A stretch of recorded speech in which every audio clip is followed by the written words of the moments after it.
everyone. You're watching Speak Your Mind with Dr. Ryger. I'm Neza Alawi, founder and CEO of Join Mayshad, the New York-based company that empowers women on a daily basis. I'm here with Dr. Risa Ryger, our clinical psychologist and investor in Mayshad. Our guest today is Candida Fink, board-certified MD in child, adolescent, and general psychiatry. Hello, Dr. Ryger. Hi, Neza. Welcome back. We have missed you. Thank you. Dr. Ryger, just as every week, could we start this episode on a positive note? Could you share with us something positive that happened last week? Yes, I know that this may seem a little bit odd to start with something positive, but it's very important that we bring positivity into this as well and hopefulness. And this is what this show is about, is not only understanding, but the hopefulness that comes with understanding and learning what to do. So to take that, this Sunday I was in my car, I was listening to some music, and I don't know about anybody else, but every once in a while, it happens to me that I do car dancing. You know, you may not even realize that you're doing it. A song comes on and all of a sudden there you are and you're moving around. And I just thought, oh my gosh, I wish I could share this with some of my friends. And so when I came home, I thought, there's no time like now. So I contacted someone who has better tech skills than I do. And we decided that it was going to be a Zoom and it was going to be a surprise. And that I sent out a text message that said, you're going to be getting a Zoom link to join for 5 minutes. Watch for the link. And we didn't say what it was, but that I really wanted to just bring some joyfulness in and have a moment of connection. So what happened was that at the given hour that people, if they could join in, listen to music, dance together for one song, let it go, and as one of my kids would say, dance it out, and then get off the Zoom. And so there were, obviously there were people who couldn't make it, but it started of this spark of a little bit of connectivity, of being together in a way that could be light and meaningful and fun and momentary, because we can sometimes have so much on our plates, but just having 5 minutes. And I'm very, very happy if anyone wants to take that idea, franchise it. I'm starting a franchise of this kind of, it's either flash crowd or crowd flash of 5 minutes, just 5 minutes on and off. And so that's my positive to share this week, Neza, as we move into a very, very serious area. Thank you, Dr. Ryger, for bringing this positivity and this franchised concept of how to bring positivity in your life in 5 minutes and into other people's life. Today's episode is about suicide as we're entering fall and getting back to work and school in a very stressful environment this 2020 fall. It's important that we talk about suicide and that we have this conversation. As in past episodes, we have talked about isolation and loneliness. September is a National Suicide Prevention Month. According to the CDC, we know that over 48,000 Americans die by suicide each year. Suicide was the second leading cause of death between the ages of 10 and 34, and the fourth leading cause of death for those between 35 and 54. Dr. Ryger, I would like to start with this question. Are there some obvious signs, or is there an obvious environment that leads to suicide? Or is it something that can come as well unexpected in certain families? Can you tell us about this? Well, suicide can look different for everyone, and so there isn't just one profile for suicide. Some of the common aspects of, let's start with depression. Right. And what are we looking at when we're talking about depression? Now, having depression and feeling depressed are very different things, can be very, very different. People can feel down sometimes, people can feel sad sometimes, people can say, I'm feeling depressed. But there's a difference between feeling depressed and then shifting into depression. Now, some of the signs of major depression are about feeling depressed, having a depressed mood most of the day, nearly every day, feeling sad, empty, hopeless, diminished interest or pleasure in the things that you used to enjoy, and that you can either have significant weight gain or weight loss when you're not intending to lose weight or to gain weight. That you can feel physically, you can feel agitated, you can just feel on edge, and kind of have that kind of physical restlessness, or you can feel really lethargic and feel like you're out of energy. Sometimes people can feel that they can't think as well, they can't concentrate, they can't make decisions. And as well, there's feelings of worthlessness or guilt, and there can be recurrent thoughts about death, Neza.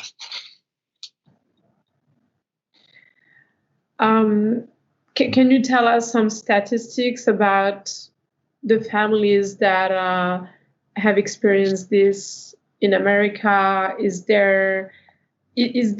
there certain environments that make it more favorable? Well, the one statistic at hand is that when there has been a suicide in the family, particularly in first-degree relatives, that it makes it 2.5 times more likely that someone else in the family will commit suicide. So when there's a history, and that's something that we really have to watch for, when there's a history of suicide in a family, that opens a door that should not be open, because we don't know what the next day will bring. And we don't know when there can be more feelings of hopefulness, something changes, there's a shift in your life, you get contacted by someone else, a door opens for you. And so it's about being able to just help make it through till the next moment. But certainly, if there is suicide history in the family, it makes it much more likely that it can happen. Thank you, Dr. Ryger. I think that's important to share with our audience, because personally, I didn't know about that. And it is important to be more careful when there is a history. And I guess it can be in our family, but it can also be in a surrounding, or, you know how families are not just blood families nowadays, but a child growing up with the history of suicide in their environment can be tempted to go that way. Are there specific ages where depressions? I mean, I have now an 11 years old and a 13 years old in my household, my 2 daughters. And the thing that I'm the most scared of for them is their mental health. I feel that, there is the mental health is that thing that is not physically noticeable. And as a parent, we have to be very careful. So is there a specific advice that you have, Dr. Ryger, for parents on how to make sure to pass on the right message to their kids? Yes. Well, first off, I mean, there can be a lot of stigma and a lot of misunderstanding, lack of education about what mental health is about. And so we can talk about physical health, we can talk about how we take care of ourselves physically, but really there isn't enough emphasis about how we take care of ourselves mentally. Our kids can go to school and we can hear back from the teachers, oh, your child has a good attitude or your child has a bad attitude. But what is that about? That's about a mindset. That's about an orientation about how you think, experience, and feel. And on the one hand, although we talk about the physical components of staying healthy and physical components of illness, it is where we are in our own heads that also determines what happens to us. And it's kind of a shocking thing that there's such a disconnect in how we address the piece of health, which is mental health, to support development, coping, stamina, and where we see that children are having a hard time. If your kid was going to the gym, was taking gym in school, and they couldn't do one push-up, you'd hear back. It's like, oh my God, your kid isn't doing a push-up. But when we're talking about these other aspects of children, of how they're feeling, or do they seem a little bit down? Do they seem reticent to try? And one of the things that we know that 7.4% of children aged 3 to 17, which is approximately 4.5 million children, have a diagnosed behavior problem. We're not even talking about the kids who haven't made it into the system to be counted for that kind of statistic. So for all of the children that we see, the teenagers who we see getting counted in that statistic, that is for sure a underrepresentation. And certainly now with increased stress, it makes it even harder because children, teenagers aren't fully back in their lives. They're in different stages and steps in it as things transition. So we're in such uncertainty right now. Being a teenager is uncertain. As a teenager, things are upside down and the balls are in the air. And when we add this level of uncertainty of our physical health, of seeing whether our parents are being able to continue with their jobs, how are they going to live? How are you going to socialize? How are you going to be with your friends or the people you want to be with? It's a massive time for upheaval, and we have to be even more sensitive, caring, and willing to see what's in front of us. Willing to see when our children are struggling, when our teens are struggling, and also when we're struggling. And how intense is that struggle? So not all children are equal when facing pressure. And sometimes two siblings, two twins can be faced to the same, can be in the same family, same environment, same pressure, but then they're not equally wired to process things. And I it is very important to remind that. I mean, as a mother, I see it. My daughters are not twins, but they are very close in age, but with two different personalities. One tends to like putting over, like pressure and challenges on her because this is where she thrives. But I'm always careful to make sure that she doesn't put over pressure on her. The other one is more laid back, and I tend to put pressure on her to kind of like level her rhythm with her sister. But there are moments where I question myself, am I putting too much pressure on her? And so I think it's like such an easy mistake that parents can put because they have a certain rhythm that they want to give to their family. And as you said, Dr. Ryger, if it was a physical weakness, someone that would have a weak leg or arm, it would be noticeable. But when it comes to mental, we do not notice it. And so just to put back the work that you do in today's context with COVID, what are the differences that you see in treating depression today, and also with the stress factor of COVID? This is a huge question. And before going to that, I first of all want to thank you, Neza, for your absolute honesty in talking about yourself and being able to talk about the challenges of parenting, that each of our children is different and that we have to, in some respects, parent differently to each child, depending on the needs of your child, and seeing where their strengths are, seeing where there needs to be more support to help them develop. And so it's an enormously hard time right now, but that doesn't mean it's an impossible time. There's a million things that we can do. And so for children, this shift in their environment, in addition to all of the stressors of childhood, children and teenagers are more stressed now than ever. One of the things we know is that adolescent stress has now hit adult levels. And that stress level doesn't work so well for adults to begin with. I mean, it's very difficult for adults, and for teens, it's even harder.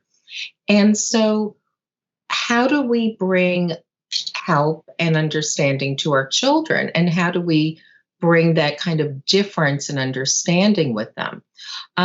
So to begin with, I mean, children from the ages of 13 to 17, we have 4.4 million children and teens who are diagnosed with anxiety. And we have 1.9 million children and teens from the ages of 3 to 17 who've been diagnosed with depression.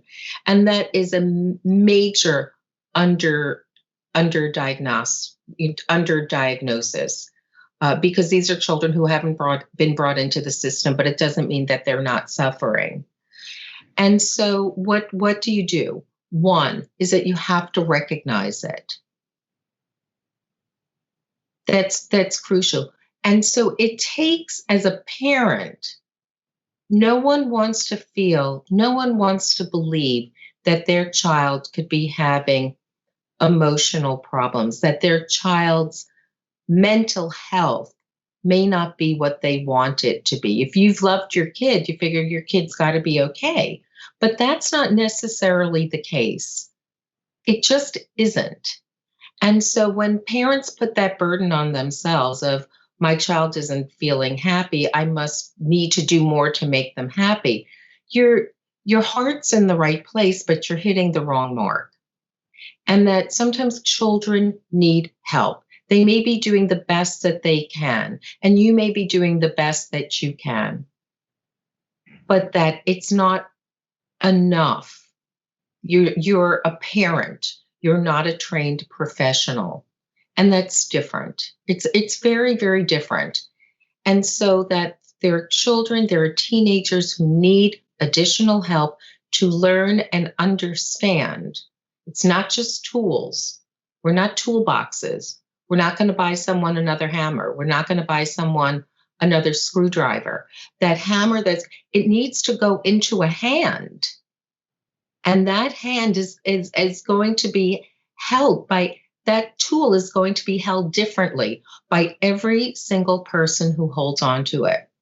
So just giving a tool, just giving a strategy, without taking the person, the individual, into the picture of who is it that's going to be holding it and using it, must be part of the picture. And so since there's been so much, well, let's just teach this, and there's a disconnect between the strategy, the tool, and the person, that we need to connect that up and understand that it's not just learning X or Y, but it's within the context of that human being, and we don't leave that person behind. Thank you, Dr. Ryger. When you're talking about those statistics, and we know that firearms are the most common method of suicide for men, we also know that COVID sparked gun sales across the country. So what do we do with this statistic of like such a large number of children that are going through anxiety and that access to weapons that is just growing?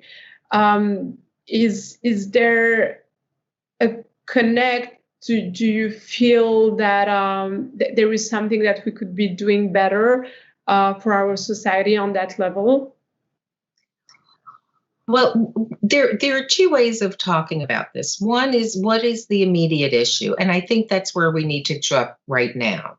The immediate issue is that if you have a firearm in your home, you have to make sure that it really is not, accessible to the people in your household.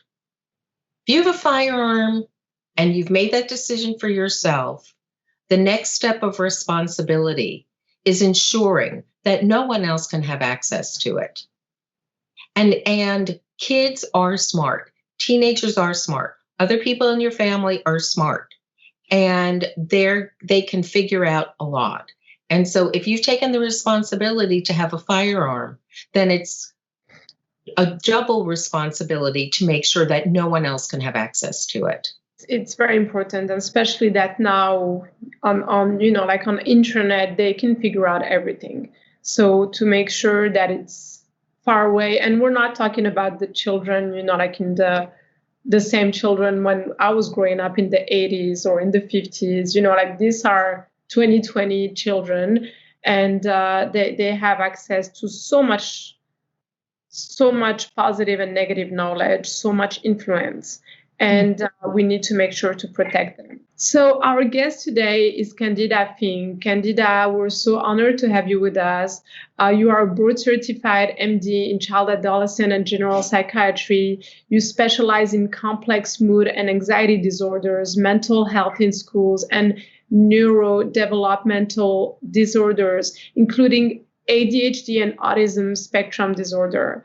You will bring so much to our conversation today.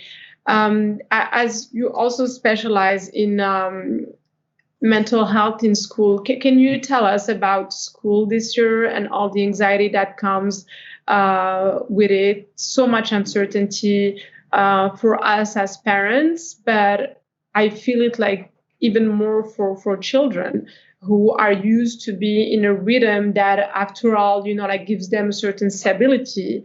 And seeing that the adults in their environment are uncertain, hence the parents. I mean, there were so many questions that I couldn't answer my daughters and their teachers and the administration.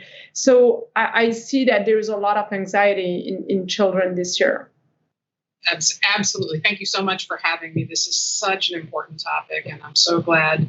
I want to, and I don't know where this fits in, but I just want to make sure while we're talking about suicide that anyone listening, if you are having thoughts of suicide or you're in crisis, you can reach out to the suicide hotline at 1-800-273-8255. I think that will be posted somewhere in the show notes. But I did want to just bring that up because we're talking about something, as you were talking about, Dr. Wright, it's contagious in the sense that we know there's a contagion factor. When we talk about it, we want to make sure people know there are resources. That being said, school and COVID and stress and children it's at skyrocketing levels. And you both talked about, many, many pieces of it. The unpredictability, the unknownness. Our brains are not very happy about things being uncertain and unknown. That triggers an anxiety response that says potential danger. So when there's unknown, our anxiety system alerts. And so our children are on much higher alert because there's so much unknown. Just back of the brain it's there. So they're draining resources in the background and both also feeling anxious that they can talk about and experience. It is the lack of predictable structure, everything being different, the lack of spending consistently. One of the most important reasons kids, especially middle schoolers and high schoolers, go to school is to see their friends. If they're doing some kind of hybrid model, half of the kids aren't there. They can't be with them. If they're staying home for some reason, doing fully remote, either their district or their family's decisions, they're not seeing their friends in person at all. They're missing that whole connection. For kids, most kids learning, the teacher connection is so critical. That is also something kids are missing. That's how they learn sort of some of the informal relationship issues with teachers, not just standing and teaching. And as you pointed out, Neza, the adults around and their level of worry and fear and anxiety and responding to the unknownness, both families, parents, and of course teachers, who are in many situations feeling woefully unprepared or not well, sort of that feel that their safety is not being attended to by their schools or their districts or their states. There's such a range from district to district. The ability of sort of having some kind of comprehensive response feels, I think everyone's feeling quite overwhelmed by that, and the kids, no doubt, experience that. It sort of in the ether, that sense of worry and concern. Candida, but before we go further, I think that we need to talk about two things. One is what are the signs to recognize that somebody might be suicidal? And then the second part of that is, as someone who's noticing and seeing that, what you should do. Because I know that both of us, we have done suicide assessments. I probably, the youngest child I've done a suicide assessment with is 5 years old. And if people think that that's just the one in the million, I can say that, unfortunately, I wish I could say that, but that is really not the case. So if you can just kind of talk about what are the signs of suicide, and we're not talking about just with young children, but what are the signs of suicide, and what is it that you should do? So it's absolutely essential, and that is our topic today. I think that we want to think about as someone in the community, right? As a friend, as a teacher, as someone who is around someone. There are many signs. We can, you spoke to the symptoms of depression, but things we watch for it in kids, it can look a lot different actually than it does in adults.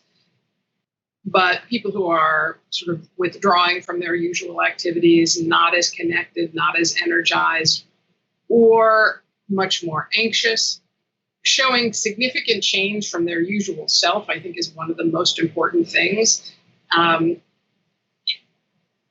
Broadly speaking, if you are worried, if any of those signals are coming across, their behavior has changed, their mood has consistently changed, how they're engaging with you, certainly extreme things like, giving away possessions, those kinds of things, those are at the more extreme end. But long before that, if someone has changed and their energy is down, their hygiene, if they're sending off alarm signals in you, ask. Just ask. It's okay. I think one of the most important myths that we need to just continually talk about is that you will not give someone the idea to kill themselves when you ask about it. Asking does not create the risk. Not asking increases the risk. So, hey, I noticed you seem to be not yourself. How are you? Is there anything going on? Can I help? Be present. It's okay to ask. If you get an answer, if someone tells you they're not feeling well, the next step is to validate. To, that sounds awful. Tell me more. As opposed to, it's okay. You'll be okay. Just buck up and tough it out. Power through, or it'll feel better. Or you're not really that sad. How can you be? Look at this life you have. It's wonderful. You have nothing to be depressed about. I hear that all the time. People say, well, there's nothing to be depressed about. Why are they depressed? Point of depression is being depressed when there's nothing to be depressed about. So validate, support, don't dismiss, listen, empathize. So recognize, be aware of the kinds of things that are symptoms. That's sort of step one. Step two is when you hear something, believe it. Trust the person you're talking to. And then the third piece is trying to sort of think together about, are there ways I can help? are there things I can help you mobilize? Importantly, as you said, Dr. Ryger, can I help you mobilize access to a professional? If you're a young person, a teenager, worried about a friend, one of the most important things to do is to help access an adult. But an adult needs to be part of the conversation, whether that's a parent or someone at school, a guidance counselor, or a teacher that is trusted. You want to widen the network of support, making it speakable, making it solvable, that this is a problem that can be solved, that can be addressed, that we have supports, we can take care of that, and how can I help you do that? And connecting with resources, even if it's giving the number of the crisis line or something like that. So having some idea about what resources are available. There is something called Mental Health First Aid, which sort of pulls together, and they have training programs for adults, they have training programs for teens and youth. And it should be, in my opinion, as broadly trained as CPR, that it should be part of how we talk to kids about health, as we were saying, that this is just part of health. And learning how to ask, just as if you learned how to ask someone who's having trouble breathing, do you need your inhaler? Can I get your inhaler? Should I call your mom? Should I call your doctor? You look like you're not feeling well. How can I help? Tell me what's happening. So opening the conversation and then having the conversation and then how to help. I think those are sort of the three prongs that I like to help people think about. One of the things I want to let the audience know is that before we came on, we talked about, the three of us here, we're three moms, and we will talk to our children about drinking, about sex, about drugs, but it hasn't been part of the parent conversation to talk to your children about suicide. And to your point, Candida, that parents are afraid to do that because you don't want to talk about it because you think that you're going to be putting an idea in their head. Just like it used to be thought of, but you don't want to talk about sex because you'll be putting an idea in their head. The idea is there. Already there. The idea is there. You're not inventing it. Your children have heard it. And just a fast share. One of the things that we know is when there is a suicide, there is a ripple effect, and the ripple effect is vast.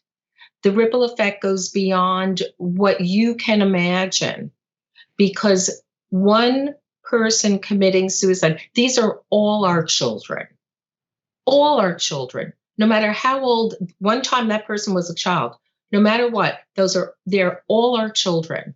And our children, in some way, shape, or form, are going to be affected by suicide. And so one thing that we can do, because we do know there's a ripple effect, is to have the conversation with our children, to have our conversation with our teenagers, to have the conversation with our young adults, because every person's life has moments of either short moments or prolonged moments of difficulty.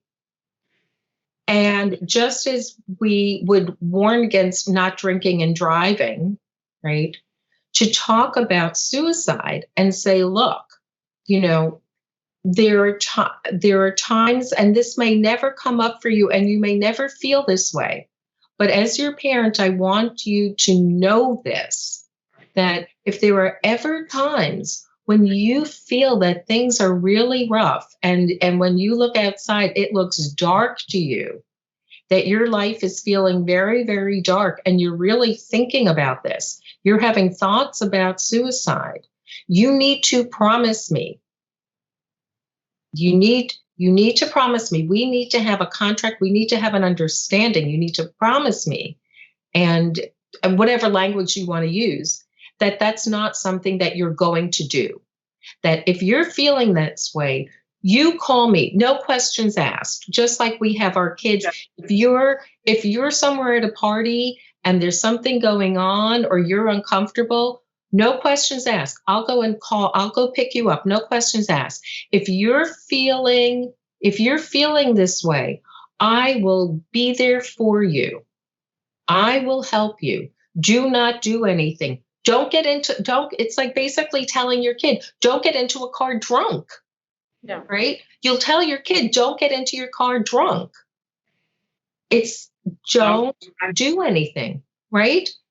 Call me, call your friend, call someone. And I think what you're talking about, a lot of what you're talking about is taking away stigma and making it speakable and making it okay that it is part of just a routine health conversation between you and your children, that there's no judgment, there's no stigma to it. It's just part of taking care of you. And that if it happens to a friend, that it's, that this is, you're destigmatizing it, you're making it speakable, and that is one of the essential first places to start. And then, of course, if there is a suicide in a community, that's a very specific kinds of conversation to have. And there's always a balance between we need to talk about it versus contagion effect. How much do we talk about it? There are journalistic rules about how to write about suicide and where you put it in the paper and all of that. That's how old I am. I'm talking about the newspaper, but but the idea being that we need to balance having this open conversation and also being clear that as we have the conversation, there are other people that we're talking to who are having those thoughts. And when it is someone has died by suicide in the community or in their family, their risk goes way up. So that's a balancing act, but taking away stigma is just across the board the right thing to do and essential to this conversation. And another fear that parents face, and where there is a risk for adolescents, is to be influenced to take drugs. And so apart from the fact that we talk to our children on the fact that drugs are bad, drugs can ruin your health, they can kill you. But I would love to have your point of view and maybe some statistics on the fact that an adolescent that take drugs, are they more exposed to suicide thoughts, as it does mess up with their mental health? Is there a link there between taking drugs and committing suicide? What we know for sure, and I don't have exact statistics to give you, but what we know for sure across the board is that active substance intoxication skyrockets the risk of someone actually dying by suicide forming from an idea or an attempt to a death, right? So being actively intoxicated or otherwise under the influence of a substance will take the risk of actually dying, proceeding with an attempt and dying, is much, much higher. Drug use and substance use disorders in kids and teenagers, or just substance use, that's a complex story because, of course, kids who have mental health challenges or disorders are higher risk of using substances. Using substances raises risk of disorders like depression. And throw trauma into the mix. Being involved in substance use increases your risk of being exposed or experiencing trauma. Experiencing trauma increases your risk of, becoming a user, having a use disorder with drugs or alcohol. So I think all of that, we know they're going to layer, and we know that the risk of suicide is higher in youth who are using substances.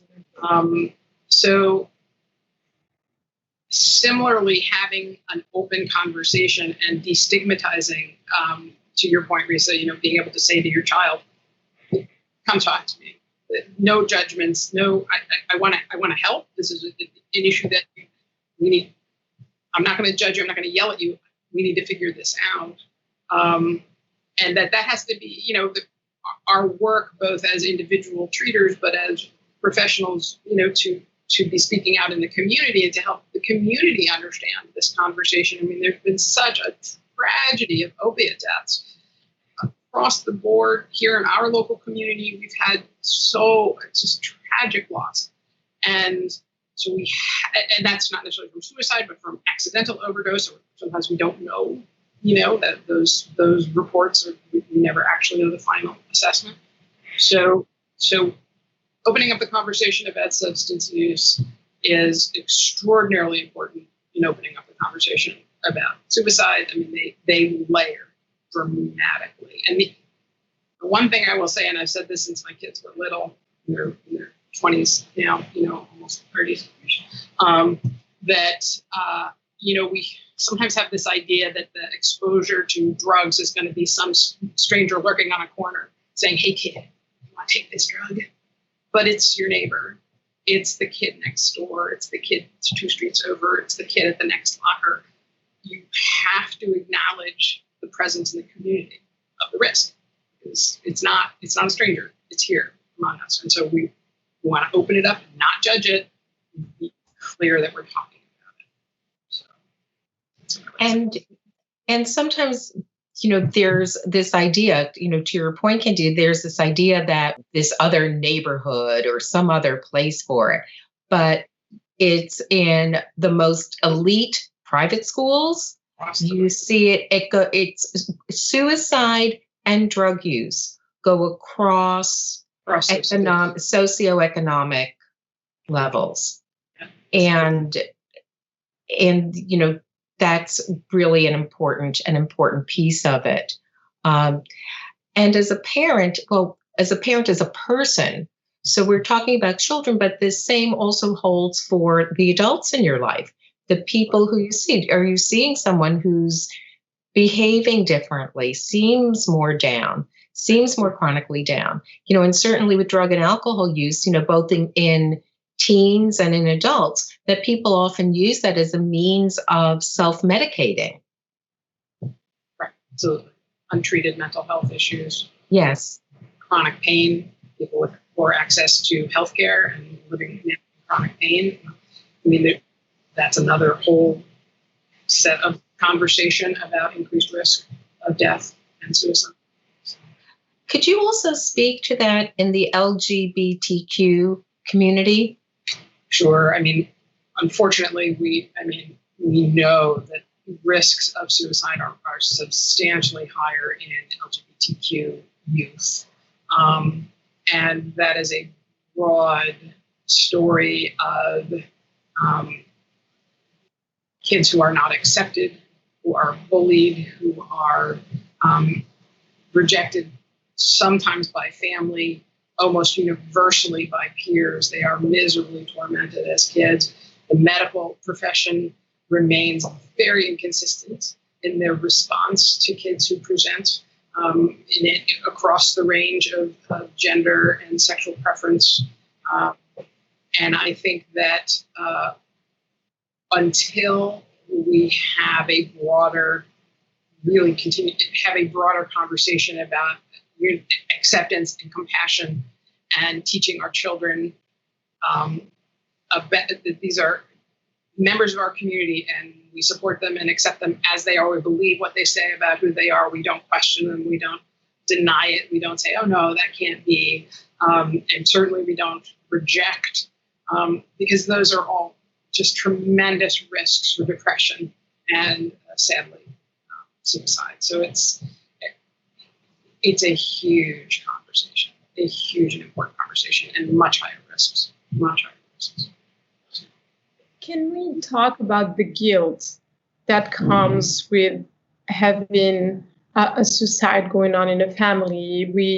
When we lose a child, I always say that it is the most unnatural thing in the world. We're unconsciously prepared to losing an elder parent, but losing a child is really the hardest thing that one can process.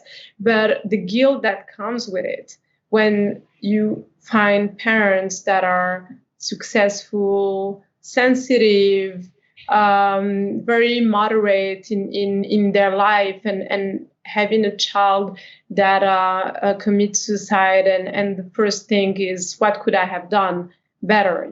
Is it our fault? What did we do? I think it's important to speak about that.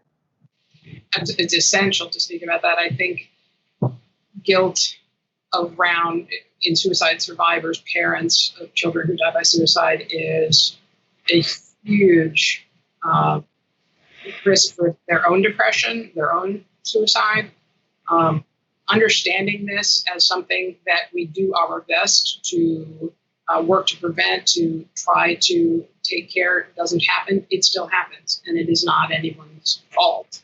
And that we need to support families who are grieving in this way. It is such a complex and level of grief that, most humans will never understand. That's a group you don't want to be a member of. And but being able to be clear, and that applies again to the community around, because there's a lot of people who are going to go, oh, they must have done something, like they're going to be that conversation sort of in the background, and we need to change that conversation. This is not about bad parenting.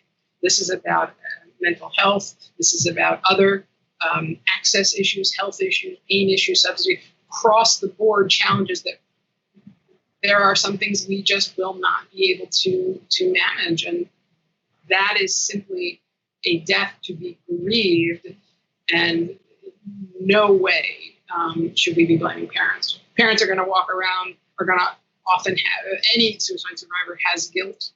So that is the work with them to relieve that guilt. But part of that at the next level is sort of taking the community and the ripples in the community and educating. A lot of what we're talking about today is how we educate broadly about mental health in the community, and understanding it as something that is not someone's fault, that it's real, it's not fake. I think one thing that's really important, and this is a little bit sideways, but I want to make sure we don't miss, is the effect. We're talking about COVID and the risk of increased mental health challenges. There's a recent study, I don't remember from where, it might have been Yale, that came out about, about 40% of adults are now experiencing levels consistent with the diagnosis of anxiety or depression. And the communities who are most affected are young adults, communities of color, and essential workers. Suicide rates in communities of color have skyrocketed. And that, I think, is this, we have to speak to that as something that is part of the broader story of understanding systemic racism and how that is playing a role here, and health and access and care, and racism in healthcare and racism in mental health care, that we can't have this conversation without identifying that as a hugely important part of how we have to, as white people, we have to ask. We have to say, I don't know. Help me understand. I need to learn. I need to know more about how I can be anti-racist and how to help you with you and your community, and you personally, my patient, your child. How do I want to ask more? But we need to know that these effects, mental health effects, are increasing even without COVID in communities of color, and with COVID have disproportionately been affected. So I just want to make sure we didn't miss that, because it's important to just talk about. And I also want to throw in in the not to be missed, for the adults who are listening, if you yourself or there's anyone in your life who is feeling that they're better off without me. My family is better off without me. My kids they're just better off without me. That is 1,000,000% wrong. No matter what, no matter how you're feeling right now, no matter how worthless you're feeling, your family is better with you than without you. No matter what. It doesn't matter the argument that you have or how badly you're feeling about yourself, that you have nothing to offer that's worthwhile. It's not the case. Your life, your being alive in your family is crucial. It's huge. That's huge. You're right. I think it's one of the most, when they do sort of suicidologists look at it, that is one of the most common sort of last points that people get to before they die by suicide is, I am a burden, and this is what I must do to take care of my family. People sort of, the old, very untrue, it's the angriest thing, or the most angry thing or mean thing you can do is to die by suicide.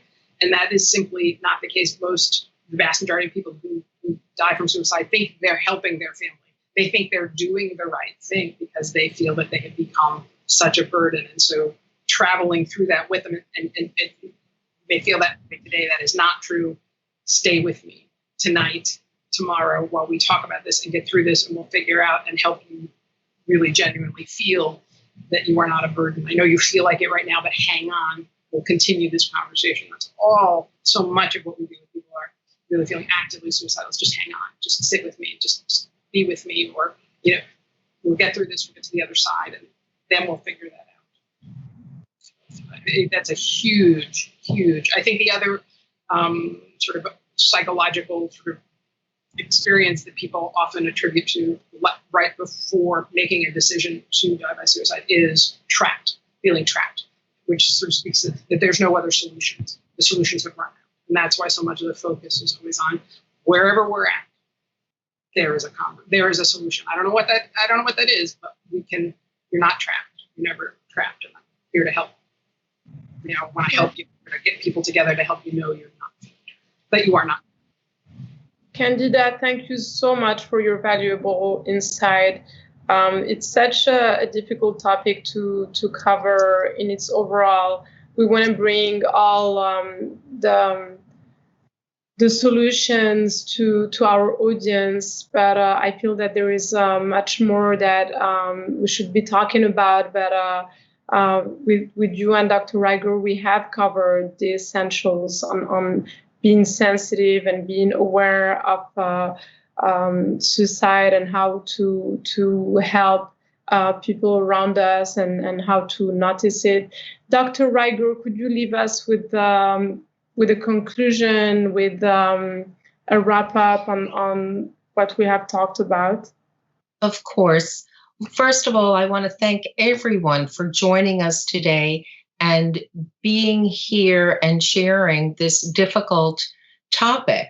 And by virtue of the fact that you have listened and you have been able to sit and hear this, you can now take some of what we've talked about and bring light to this crucial, critical issue that can cause so much terrible pain and loss. So here are some takeaways. One is allow yourself to see what you see. If you see someone, regardless of age, who is having changes in their personality, their weight, their health, their attitudes, don't just chalk it up. Allow yourself to see what you see and ask the questions. That's one important takeaway. Ask the questions. The other thing is talk to your children in advance. Talk to your children before any sorts of issues come up. The way you talk to them about other possible dangers in their lives, things that they shouldn't do. This is part of the conversation, and we need to really learn how to include it and the fact that we absolutely must include it. And the third thing is that for anyone listening who's having trouble, you can call 911. There's a suicide hotline. There's a text number, and this will all be in our resources, 741-741 text, and then write home or anything else that you want to speak to someone immediately. Remember that no matter what, it's better that you're here than you're not. You're not the burden. You're a member of the family. Stay put. Everybody needs you here. And as we end today, here we've been in the Mayshad Sisterhood, sharing this together. I hope that it's been helpful and thought-provoking for you. And we look forward to seeing you next time. And as always, we've saved a seat for you.